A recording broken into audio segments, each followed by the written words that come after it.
আসসালামু আলাইকুম। চলে আসলাম একটা ভিডিও নিয়ে। অনেকদিন তো হলো ভিডিও দেওয়া হয় না। আজকে খুব বৃষ্টি হচ্ছে দেখে এতটা ভালো লাগছে, কিন্তু মনে মনে খারাপও লাগছে। রাস্তায় কত মানুষ ঘুমায়, কত বাচ্চা কাচ্চা ঘুমায়, কত কষ্ট করতেছে।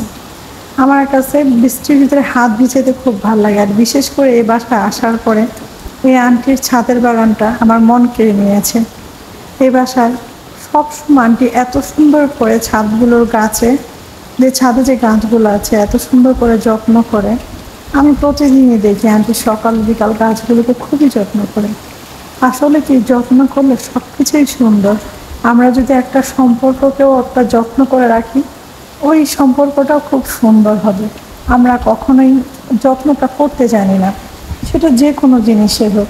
আর ওই যে দেখা যাচ্ছে করম চা গাছ, এটা হলো করম চা। এত এত এত এত সুন্দর করে এত করম চা ধরে বলার বাইরে। তো এটা ছিল হলো আমাদের, তো এটা ছিল আমার বারান্দার সাথে যে রুমটা, এই রুমের ভিউ। তারপর আমি একটু ডাইনিংয়ে চলে গেলাম, দেখলাম যে এই জানলা দিয়ে ভিউটা কেমন লাগে।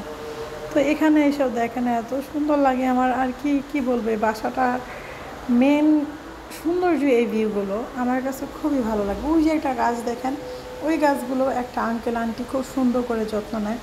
মনে হচ্ছে মেঘে ঢাইকা রয়েছে পুরো শহরটা, এত সুন্দর করে। আর ওই যে জায়গাটা দেখাচ্ছে, এইটা তো আমার খুব পছন্দের একটা প্লেস। তো এখান থেকেও আমি ভিউ নিয়েছি, এবং কেন জানি ভাল লাগতেছিল বৃষ্টিতে হাত ভিজাইতে। আসলে শান্তি, একটা আল্লাহর নিয়ামতের পানি। এটা কোনো মানুষ, কোনো মেশিন দ্বারা এটা কোনো কিছু করতেছে না, সরাসরি আকাশ থেকে পড়া একটা অনুভূতি, একটা শান্তি অন্যরকম। এখানে কিছুক্ষণ ভিডিও করার পরে আমি চলে গিয়েছিলাম আমাদের বেডরুমে। মানে ওইখান থেকে ভিউটা বেশি ভালো লাগে বলতে, সব দেখা যায়। ওখানে আমরা গেলাম, গিয়ে আমি গেলাম, তো ভিডিও করে নিচ্ছি। আর মনে মনে ভাবতেছি, কি সুন্দর আল্লাহর রহমত অ্যান্ড আল্লাহর সৃষ্টি, এতই সুন্দর। আমরা মানুষ জাতি যতই প্রশংসা করি না কেন কম হয়ে যাবে। আলহামদুলিল্লাহ, আল্লাহ দরবার লাখ লাখ শুকরিয়া। আল্লাহ দেখার জন্য আমাদের চোখ দিয়েছে। আজকে এই পর্যন্ত, টাটা।